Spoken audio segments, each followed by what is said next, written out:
Welcome to Fun and Fundraising, everybody. The podcast where we talk with people behind top nonprofit galas and signature fundraising events to showcase how they positively transform their communities. I'm your host, Rob Giardinelli, and today I'm thrilled to have my friend Bobby D. Ehlert on as a guest. And Bobby D is the owner and co-founder of Inspire Hearts Fundraising. And Bobby is really one of the very best auctioneers in the United States. And I've had the good fortune of meeting him and chatting with him a few times over the years. And I'm just so excited that we get to learn from somebody who does auctions, pretty much all over the country. He is based in New York. He's spent a lot of time in a lot of other markets. So he really can kind of bring a perspective in how each community is different and how to really just kind of integrate yourself, and how he can really talk to pretty much any community anywhere in the United States and understanding that, and really his insights on how to be an excellent auctioneer and how to really raise more money for your organization is really unparalleled. So with that, Bobby, welcome. I'm excited to have you here as a guest and chat about something that's really important for a lot of nonprofits. Absolutely. It's such a pleasure to be here. And Rob, thank you for all the great work that you're doing, spreading this fun and fundraising message, out across the interwebs, and really, hopefully there's nonprofits that are taking a lot of the information that you're sharing and applying it to their events, because it's my why. I want to help 1% of the nonprofits in the nation raise at least 10% more at their events. So if we do the math, that's like 17,000 nonprofits. So you're in that formula.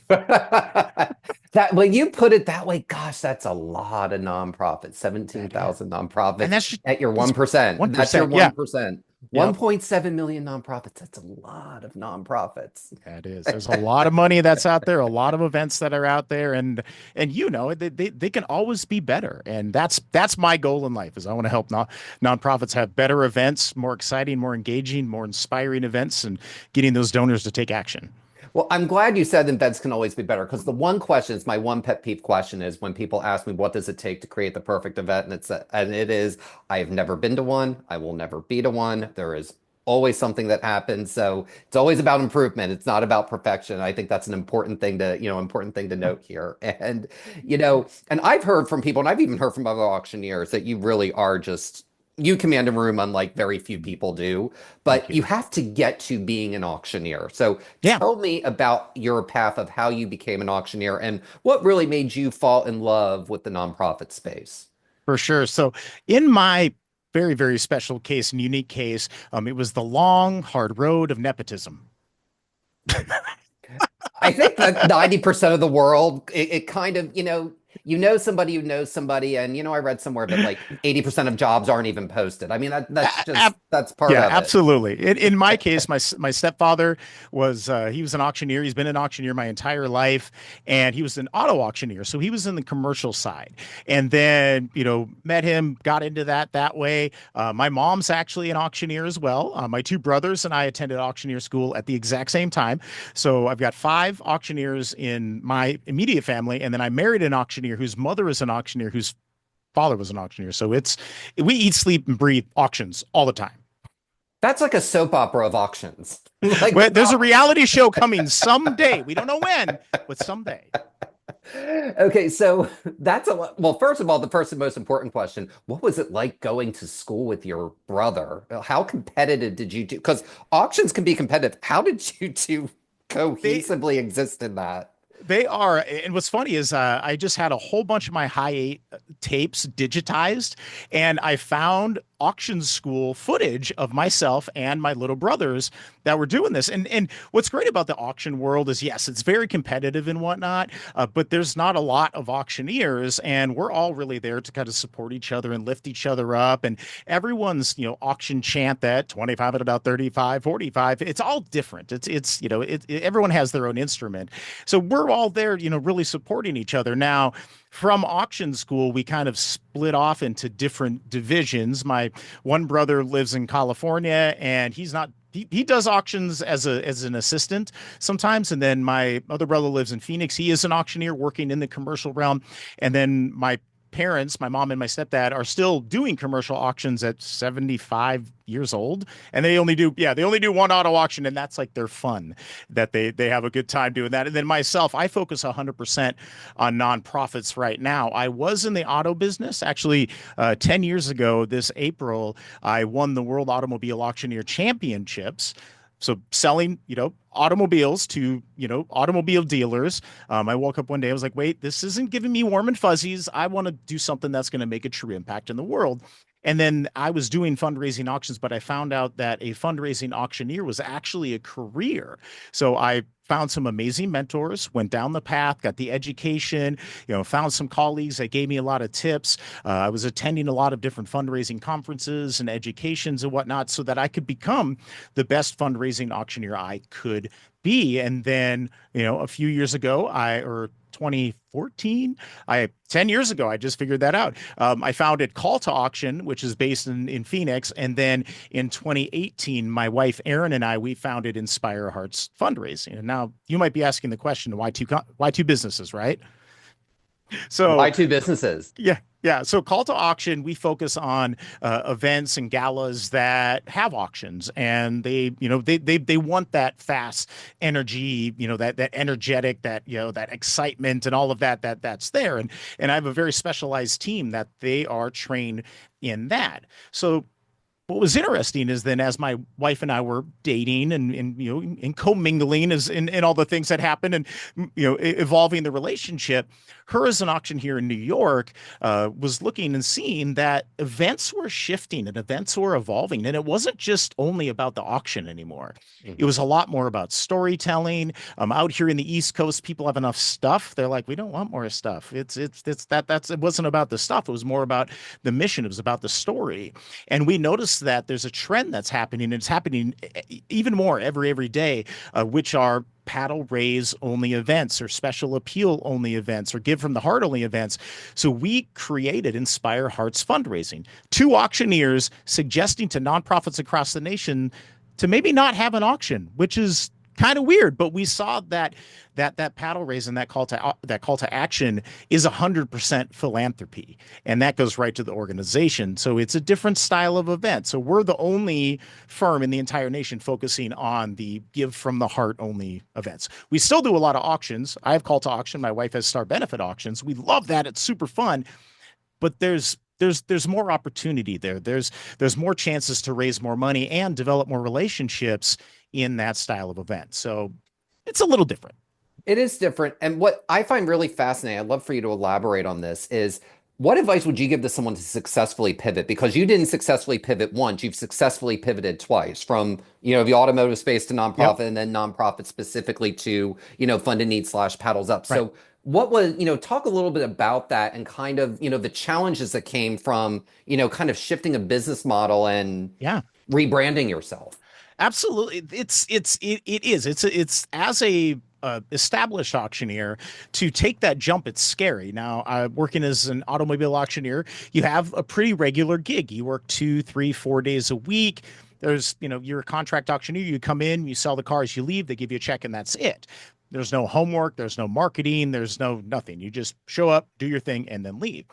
But then taking that evolution and moving into a full-time fundraising auctioneer and business owner, like if I didn't get up and market, I didn't get up and network, I didn't get up and make it happen and hustle, the business doesn't exist. And then I don't eat, my kids don't eat, it's not a business. So it took a lot more hustle to make that pivot and then to rebrand myself as a fundraising auction expert. And really the only way that I did that is go out, network, learn as much as I can, and then start to share and give back to the community, just like you're doing, as in really being that kind of that thought leader, that you're shaking it all up and whatnot. So that took me, a while to do, to do that and get that built. And then this new idea that we had with Inspire Hearts Fundraising, the the pandemic really actually helped springboard us forward, because from the pandemic there was, I mean, we could still do auctions, but it was a little weird, it was weird Yeah. with the technology and whatnot. And essentially these virtual events were paddle raise only events or call to action events. So that helped us to really, refine our skills, look at what the best practices and kind of the formulas were within that. And then now moving here post pandemic, kind of the beyond COVID. Now, events are evolving at a much more rapid pace, and donor expectations and what they're desiring for events is completely evolving too. So we had to look at events in a different way, and then kind of take it into that new space. And then when we get a call from a potential client, we ask them, "Are you having an auction? Are you not? Okay," and then we kind of send them down the right path. But there has been times where they're like, "We have an auction, but we're not sure if we want." We're like, "Okay, well then here, we're going to kind of flip the coin and kind of put on our Inspire Hearts hat, and let's have this conversation." And then it really gets to start moving. Well, I'm glad that you talked about, what nonprofits may be looking for from you, but I want to hear what you look for in nonprofits before you say yes, because time is very valuable, and I know you get a lot of inquiries. So what makes you say yes to a nonprofit? That is a great question. And in the get to know you conversation, kind of that first spot, as much as I'm being interviewed by nonprofits, I'm interviewing them. I want to see if they're ready to evolve their event.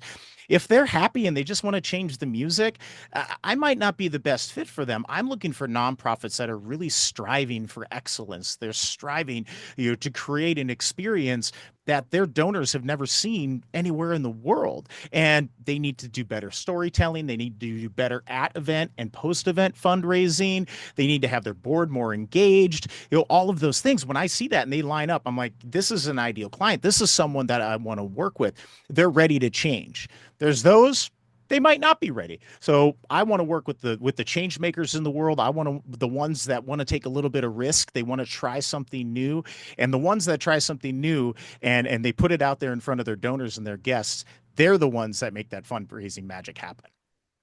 That's incredible. And what's amazing is that you're fostering almost like a change agency or change management, like to a certain degree Absolutely. with what you're doing with evolving with them. So it's got to be a really fine line in terms of maintaining good relationships because you're asking people to go out of their comfort zones. I mean, that's Oh that's yeah. essentially kind of what you're doing. So what's the key to establishing a good relationship with a nonprofit?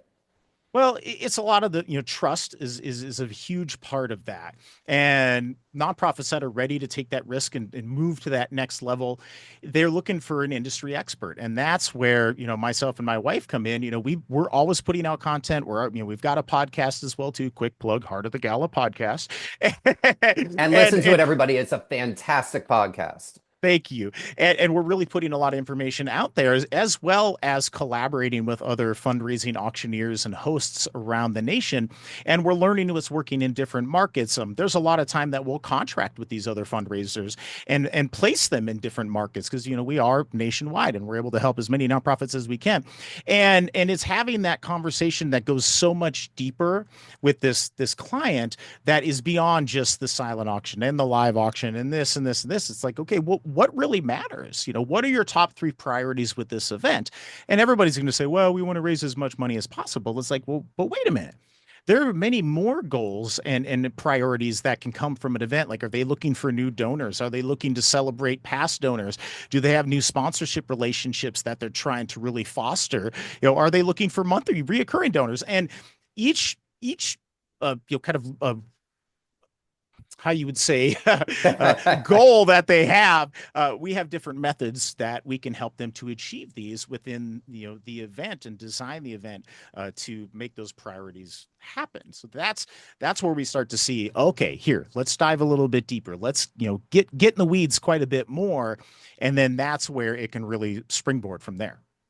That's real, I really like that answer. One thing, and I actually want to kind of ask a little bit of a follow-up question for Hmm. this is, and a lot of nonprofits can struggle about this because they're so passionate that they think they got to do it all themselves. And Right. I found that the nonprofits that are successful partner with other nonprofits, just like you Yes. talked about that there is a network or a larger group that you work with. So Yep. talk a little bit about why that's important and how that allows you to kind of be a thought leader that you can refer someone if they are not the right fit. Absolutely. So the key to this is collaboration. Now, when I'm working with a nonprofit, it's they obviously want the best. They want to take it to that next level. So what I want them to do is partner with other vendors that are the best. You've got your production, you've got your video and photos, you've got your registration team, that technology that's there, an event planner that knows how to design a beautiful, fantastic event, and then also working with other, collaboratively with other nonprofits that are out there. And sometimes it's not so much as a nonprofit teaming up, but sometimes utilizing their staff to be a part of your event, to be able to help at the event. Now pay that staff, but you bring them in. More person power is going to really alleviate a lot of those pressures that are within that.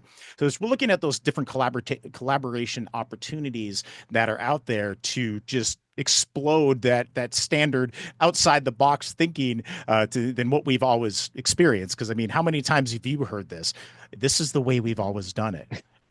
Six words of death, right? Let's ban that from ever being said anywhere ever again, not just on podcasts, but anywhere. YouTube, Everywhere. Facebook, all of it banned. I'm gonna make a shirt like that and just cross it out. Cross out. It's just kind of like when anyone ever asks me, what makes for the perfect event, I tell them to write perfect in capital letters and then put a big line through it because there is no such thing. Same exact thing applies here, people, and Absolutely. that's important. And I'm glad you talked about, because you network with people all over the country and you do Hmm. not, and you yourself will go and do auctions all over the country. And Yes. one thing that I have found going to events as a guest, all over the country is each community. I always like to think of communities as people with personalities because they each Yes. kind of have their own ethos and they have their own what you can do in New York, you could never get away with in Austin, that you could Nope. never get away with in Phoenix and Dalton, Nope. but all of it. So how does your approach at a live auction vary from city to city so that you can really tap into the soul of that community that you're in at that moment? Well, when I have a conversation with the nonprofits and ask them, tell me about your audience. Are they rowdy? Are the ones that they have lots of adult beverages and they're hooting and they're hollowing and it kind of sounds like a pep rally in there? Or are they a bit more, kind of solemn, a bit more refined, a little bit more, just kind of chill, and then when that's the case, then it's like, okay, we're going to design this program to fit what your audience needs, but we're also going to raise the vibration in that room. We're going to bring that up to that next level and create that energy. And you're absolutely right. In New York, events they're 2 hours. They're quick cocktail hour, very, very short program. Make the paddle raise, hugs and kiss. They're out. Now, West Coast, Phoenix, Scottsdale, Los Angeles, San Diego, they want these 5, 6, 7, 8 hour events where it's a major production and it's it's almost an all day experience that's there, and it's a lot. I mean, you've got the glitz and you've got the glam and all of that. So now it's like, okay, that's going to be a bit more rah rock concert kind of style fundraiser. And then in the Midwest, it kind of varies. Chicago has its own flavor. St. Louis has its own flavor. We was even down in Birmingham, Alabama, and they have their own flavor. So it's just really kind of tapping in and learning what that flavor is. And as I'm able to travel around, I know how to adjust my different styles to these different flavors of audiences that are out there. But there are some times that I'm not the right fit for that, especially a very specially purposed organization. It might not align with what I am able to do, or I might not be the best spokesperson for that. My wife, Erin Ward, is such a huge proponent of finding and matching your auctioneer to your organization and to your event, because as many flavors of nonprofits there is that many flavors of auctioneers that are out there. So get out there and look for them. If you need someone, you can reach out and happy to help with that. So it's kind of knowing when to say when as well, too. That's a really good point, and just understanding the right match. And there's so many things that go into it. And also the other thing is that if you're not a match, it may mean you're not a match right now and not ever. And there's a difference between the two. Because if there's Yep. one thing I've learned about events over the years is if there's a new ED that comes in, a new board that comes in, a new event chair that comes in, it can be a completely different event from one year to the next. And it's like, okay, we're going in this direction now, and this is a lot of fun. So, it's Yep. always Yep. good for nonprofits to take note of that. And I kind of wanted to dive a little bit more into auctions because one Yeah. thing that I know about you is you're so good at commanding the room and getting Mhm. people to actually listen. Because let me tell you something, I admire just about of anything anyone does at an event. I really admire what you all do as auctioneers because Thank you you. literally have to basically because a gala in a lot of ways can be like a high school dance. Hmm. It can, and all that stuff. So how do you command the room to get everyone's attention? I was just watching a YouTube video with Robert Herjavec, who's a past Shark Tank, and he was kind of talking about these are the 9 secrets of billionaires, kind of thing. And he was talking about this time he was on Shark Tank, and there was a presenter up there pitching an idea, and he was said he was having a day, he was bored, he was like kind of off into space, and then the person doing the pitch called him out on it. It's like, Robert, it doesn't look like you're interested in it. He's like, don't shouldn't you be listening? He's like, no, it's not my job to listen to you. It's your job to capture my attention and make me interested in this. Donors are done with boring galas. They don't want to go to something. And if you're having a gala and you're like, oh my gosh, the audience doesn't shut up, well, what are you telling them? What are you doing on stage? And you have to be there in that space to really capture that attention and give the audience a good reason to pay attention. Me, I love doing a lot of call and response. I love getting the audience to yell back at me. We do a lot of clapping. We do a lot of hooting. We also add a lot of different entertainment and production elements. We use a lot of video. We use a lot of music bumpers in between the auction items, some sound effects, some different things that are like that.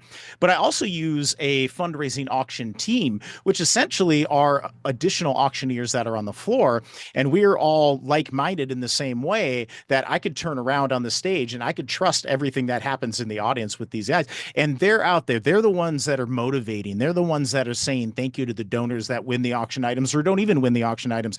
But they're the ones that are out there really creating that energy. Motion creates emotion. So all of this put together in this fundraising auction smoothie is what makes it so good. It's not just the fact that I've been doing this for 20 years and 10,000 hours. It's all of these elements that are there, but it's also those individuals that are in the audience as well too are a huge part of that team. Though that I think is kind of a little bit of the secret sauce. Well, first of all, thank you for mentioning Malcolm Gladwell in passing with the 10,000 hours because Yes, you have that down. So, huge you know, fan. and you talked about items, but I actually want to dive into something, because paddles up, I think, is a really effective way. And I really kind of want to dive a little bit more deeply into that here. Absolutely. So, talk a little bit about what makes for a great paddle raise. What are the things that, let's say, the key components that are involved with that? Okay, so key components for a paddle raise is you obviously have to have a motivated audience. And the way that you create that motivated audience is with a motivated board of directors.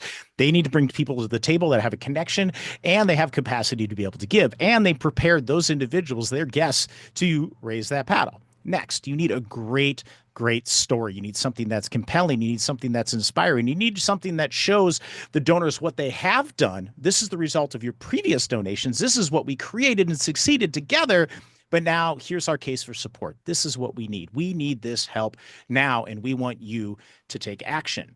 Then you obviously need a paddle. You need a way to connect that paddle to the person, the individual name, because you want the money to go into the bank accounts. There's a lot of different systems that are out there right now. And then you need an engaging, inspiring, motivating person that's going to be able to make that pitch, to be able to encourage individuals to raise that paddle, making those invitation. Because what's great about a paddle raise is 100% of the audience can participate within that. And we have had some 100% participation events, and it's beautiful when that happens. Now, does that happen every time? No, but that's what we're always striving for. And this is a pure tax deductible donation. So we're constantly, really making sure we're driving that forward, but then also that we're educated in the nonprofits language. Like we know and we speak their language, and then we're able to give that authentic encouragement that's there. There's nothing worse than someone being in the audience and be like, this guy is not connected to this. He's like, oh, come on, it's for the children. Well, yes, but how are we helping these children? So you really need those things to really put it together. And then, when the magic happens, I absolutely love it. There's a term that I just learned a few weeks ago called collective effervescence. All right, what Have you is that? So collective effervescence is when a group of individuals come together and they're there for the same reason. So sports, like heck, last night was the Super Bowl. All those people came to there and watched that because they wanted to experience something together. Live music, same thing. But then galas, that's what we're trying to create, is that collective effervescence and everyone really coming together to accomplish a much greater goal. And when that happens, that's, like I keep saying, the fundraising magic that happens, and it creates a environment of irrational generosity. I love that. When that happens, people give, they give beyond than they ever thought they were at the event. And that's my favorite compliment, is when they come up to me and they're like, Bobby, I was only going to give $1,000 tonight, but because of you, your team, the story, the organization, everything came together. It's like, I gave you 10,000. And like that, like, hey, I did my job. Well, first of all, we've got today's hashtag, which is irrational generosity. I just think it's Yes. a brilliant term.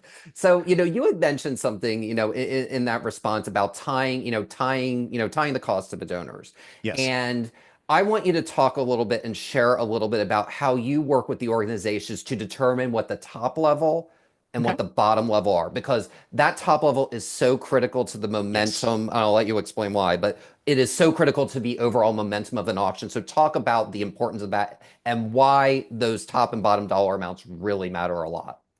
And you said it, that the lead gift, we call that a pre-secured gift. The lead gift is what kills the crickets in the room. That's like our biggest fear that our nonprofit clients have, is they don't want crickets, because they've been at an event that happens.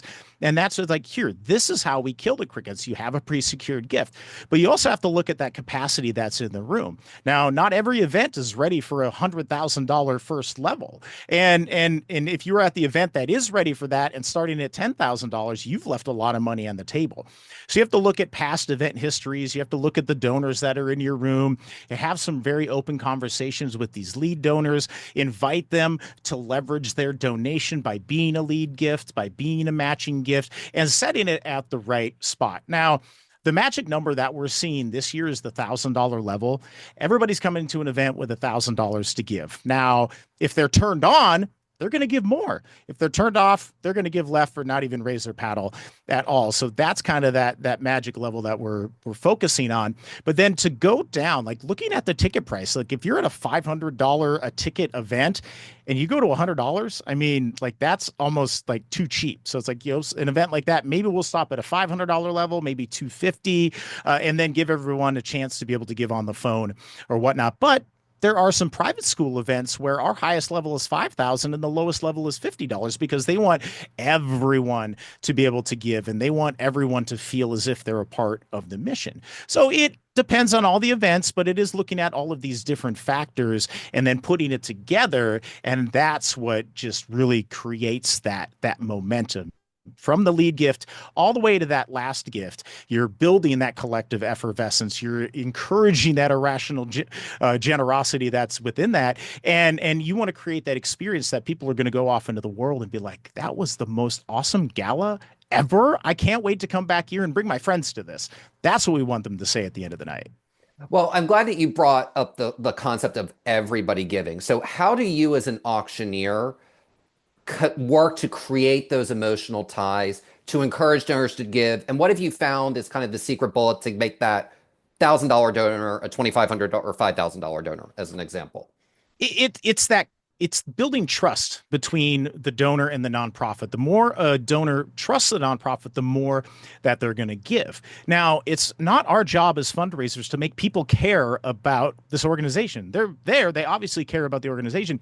What we're trying to do is identify individuals that are aligned with this organization, individuals that want to invest in this cause, individuals that really want to help to advance the mission and take action and do something about it. Because how many times are we watching it, we're like, oh my gosh, somebody should do something about this. Well, here's that chance. And that's a lot of the verbiage and a lot of the statements that I make as we're going through. It's like, look, friends, you have the power in your hand or in your wallet, however you may think of it, to really affect change. And this is what the organization has done, but there is a much bigger need out there. And the only way that they're going to be able to make this happen is with your support, with your connection to us and your involvement with us. And whether they give, treasure, which I mean, we're always looking for at a fundraising event is those dollars, but it comes beyond, again, further than just the dollars that we're raising. Maybe they have a special talent, maybe they have their time and they're going to volunteer, be on the board, be one of the committees and whatnot. But the most important asset that a donor can bring to the table is their team. And once you look at that team and that network that they have, and you're able to connect that donor to your cause and give them a why that they're connected to you, then they're going to go out and be your best supporter.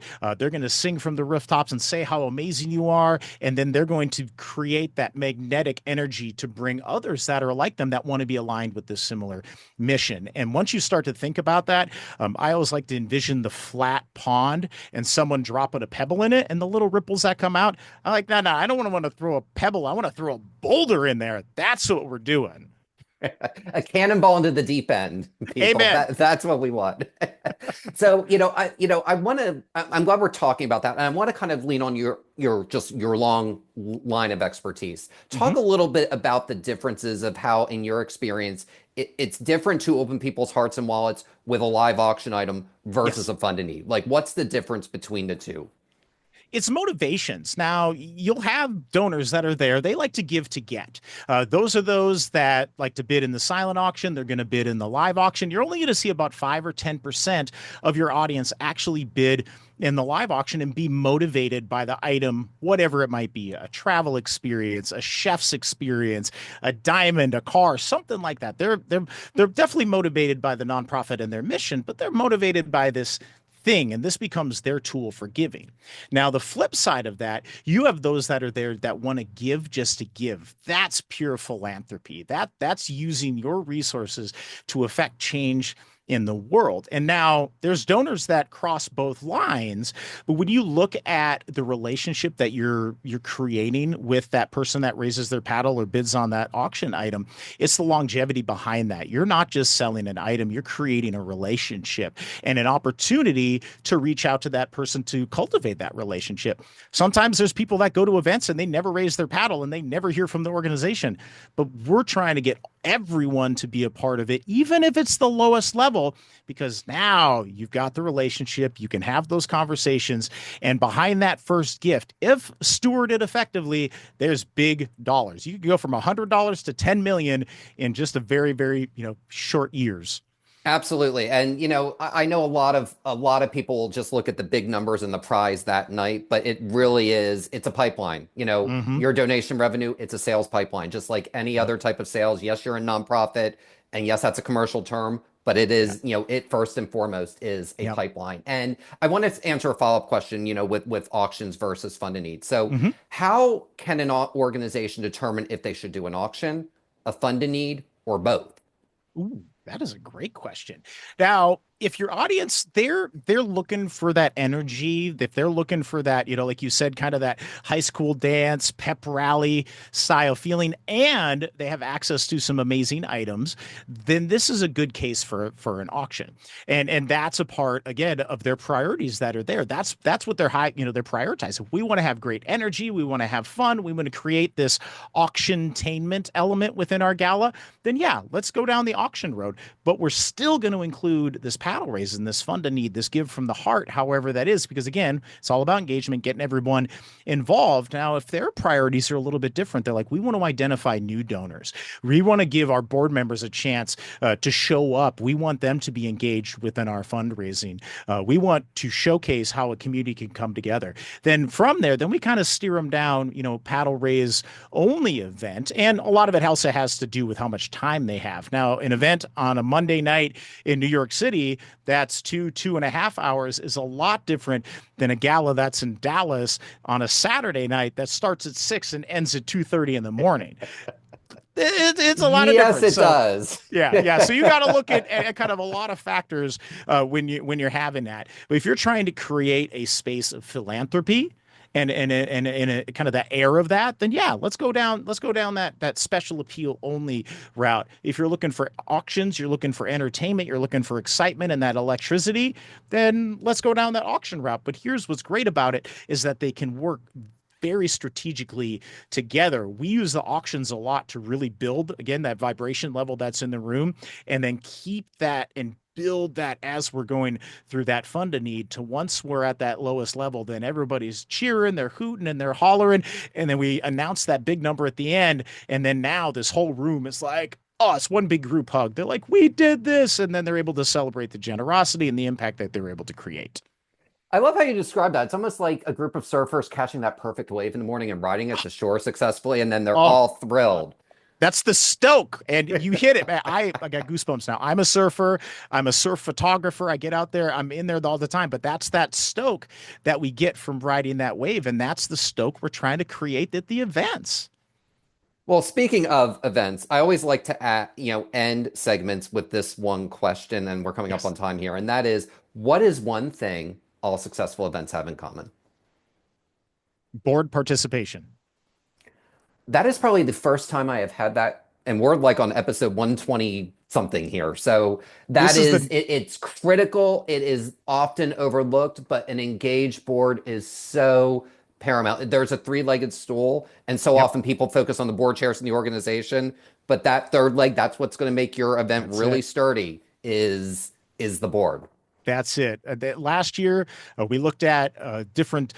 We do a lot of different trainings with boards as well, and teach them the art of fundraising and how they can bring the right individuals there. You help support the event before, during, and after without writing a check. They love that. So it's getting them engaged, and when the board is engaged in all of these different elements around a gala, helping find sponsors and donors and getting that word out, and then on the night up to be a part of that energy builders, they're helping to raise that vibration as well too, and having 100% fully engaged board in the fundraising as well as the energy that's in there. That's when the irrational generosity comes out, and that's the secret sauce. That's right. That you put the star on it right there. And that is why you are so good at what you do, is you ended with the hashtag. You ended with irrational generosity. I don't know if you planned on doing that. I'm going to say you planned on doing that. But Maybe. but that was a brilliant answer. And I can see why, you are so successful at what you do, and Thank why, you. you work with people all over the country. So Bobby, thank you so much for joining us. I can't thank you enough today Rob, for the time today. thank you for all you do, and thank you for having me. Absolutely. And for more information on Bobby D. Ehlert and Inspire Hearts fundraising, please visit inspirehearts.com. And that will do it for this episode of Fun and Fundraising. I'm your host, Rob Giardinelli, reminding you to keep it fun, keep it interesting, and your guests will have a great time. Have a great day, everyone, and take care.